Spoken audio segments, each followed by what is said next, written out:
नमस्कार दोस्तों, सीजीपीएससी में जब हम टाइम मैनेज नहीं कर पाते हैं तो ये एक बहुत बड़े इरिटेशन का कारण बनता है और क्वेश्चन भी छूटते हैं और मार्क्स भी नहीं मिलते हैं। ये दोनों चुनौती एक साथ पैदा होती है।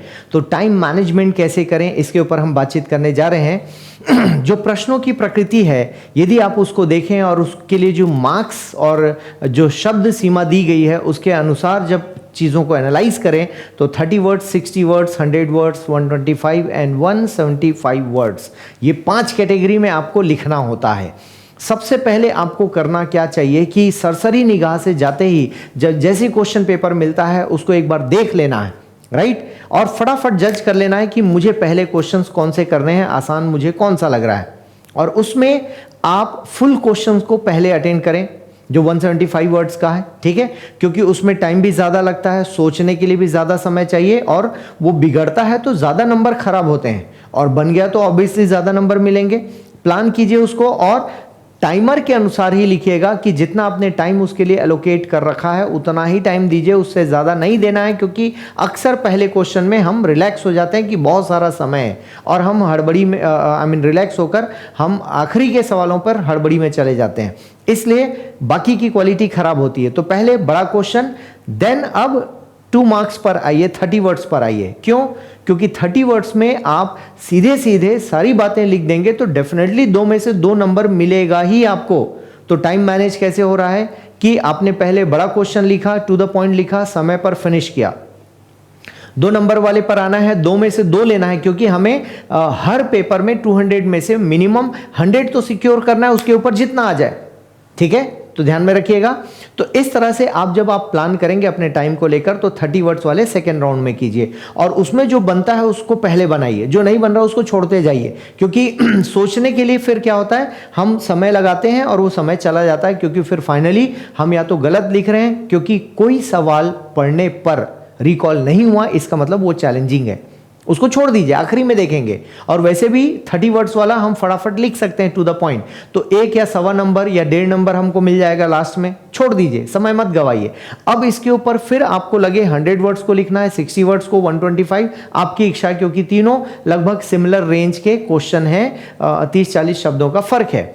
तो आप इन तीनों में से कोई भी उठा लीजिए जो बनता हो, क्योंकि क्या होता है कि हमारा कॉन्फिडेंस लूज तब हो जाता है जब कोई प्रश्न ना बने, इसे हम सोचने में टाइम लगा देते हैं कि भैया पता नहीं इसका आंसर क्या है, ऐसे में आपका टाइम खत्म होता है दोस्तों। तो जो बन रहा है उसको फटाफट निपटाते जाइए, पहले बड़ा क्वेश्चन, फिर 30 वर्ड्स का, इस बीच में 100, 60 या फिर 125 वाले को आपको लेना है, और जो बन रहा है उसको पहले बनाइए, जो नहीं बन रहा है उस सबको लास्ट के लिए छोड़ दीजिए। अब एक चीज ध्यान रखना है कि बीच बीच में कैलकुलेट भी करना है कि कितने क्वेश्चंस बच गए और टाइम कितना बाकी है। इससे क्या होगा कि आपका समय प्रबंधन बेहतर होगा।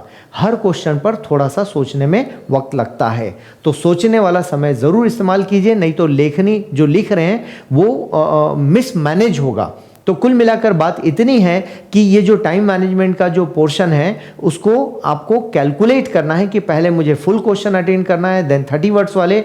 और दोस्तों, जब आप टू द पॉइंट लिखने की कोशिश करते हैं, थोड़ा सा प्लान किए, टू द पॉइंट लिखिए, और ध्यान रखिएगा शब्द सीमा एक्सीड मत कीजिएगा, कम हो जाए चलेगा। एक्सीड कैसे होता है, मान लो मेरी राइटिंग छोटी है, शब्द मैं छोटे लिखता हूँ, अक्षर छोटे लिखता हूँ, तो इससे क्या होता है कि मेरे लिए स्पेस बच जाता है, तो मुझे लगता है कि अच्छा मैं तो हो सकता है आंसर पूरा नहीं किया हूँ, तो साइकोलॉजिकली आप बंद जाते हैं और लिखने के लिए, जबकि आप शब्द सीमा तय शब्द सीमा में लिख चुके हैं।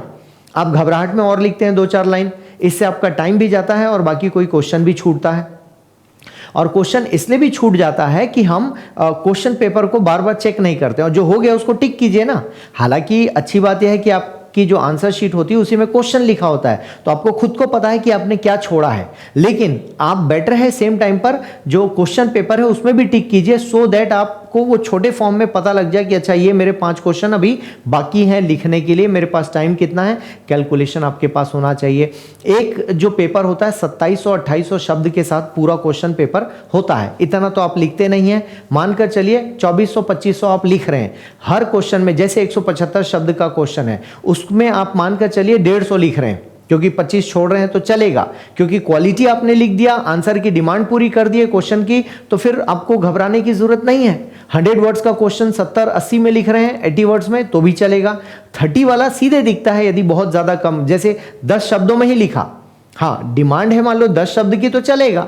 जैसे सिर्फ नाम पूछा है, नाम आपने लिख दिया तो जरूरी नहीं 30 वर्ड्स पूरा करें। तो ऐसे क्वेश्चन में आप चालाकी दिखाएंगे, और हर पेपर में आप देखेंगे इस तरह की चीजें होती हैं जिसमें सिर्फ शब्द लिख दिए तो आपका उत्तर पूरा हो गया। जैसे किसी का नाम पूछा है तो आपने नाम लिख दिया, उसका डिटेल तो पूछा नहीं है, तो उसमें भी आपको नंबर मिलेगा, 2 नंबर मिलेंगे, क्योंकि जरूरी नहीं कि उसका पूरा डिटेल लिखें, 3 लाइन पूरा भरें, तभी आप ग्रामर और इन सब में देखते हैं टू द पॉइंट आपने आंसर दिया, पर्यायवाची लिखा, नंबर मिल गए। तो ये इस तरीके से आप अपना टाइम बचा सकते हैं। और ध्यान रखिए जो क्वेश्चन नहीं बन रहा है तुरंत छोड़िए उसको, आगे बढ़िए। आपको लग रहा है बिल्कुल याद नहीं आ रहा है, आपने बिल्कुल 1 मिनट भी लगा दिया, 2 मिनट लगा दिया, अब मत रुकिए, तुरंत आगे बढ़िए। इससे टाइम बचता है दोस्तों, और फटाफट क्वेश्चंस कवर कर पाते हैं। और जो लास्ट के क्वेश्चन है, लास्ट में जो बचा दिया आपने, उनको चेक कीजिए, प्रायोरिटी में देखिए कि जो 50-50 बन रहा है, ठीक है ना, 50 बन रहा है, इसका मतलब पॉइंट ज्यादा है आपके पास, तो उस क्वेश्चन को पहले अटेम्प्ट कीजिए, ताकि कम से कम मिनिमम पॉइंट्स तो आ जाए। पूरी तरह से छोड़ने से अच्छा है कि कुछ नंबर सामने वाला दे देगा। अब एकदम से कोई क्वेश्चन नहीं बन रहा है, आपको लग रहा है यार बिल्कुल याद नहीं आ रहा है, तो फिर उस क्वेश्चन में कुछ भी फालतू नहीं लिखना है, उसको चाहे तो पूरा फिर छोड़ दीजिए। क्योंकि फालतू लिखने का मतलब है दोस्तों कि एग्जामिनर हो सकता है आपको माने कि भाई इन्होंने बड़ी गलती कर दी।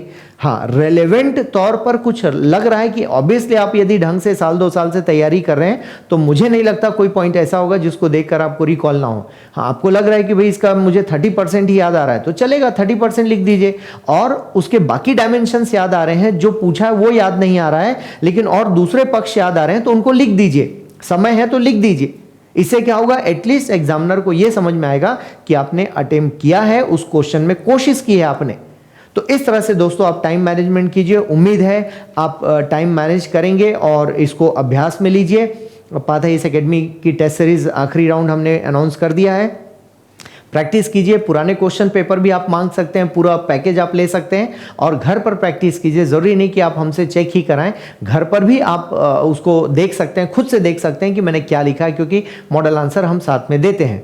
तो दोस्तों बहुत बहुत शुभकामनाएं, लगे रहिए। कोई सवाल है तो जरूर पूछिएगा। धन्यवाद।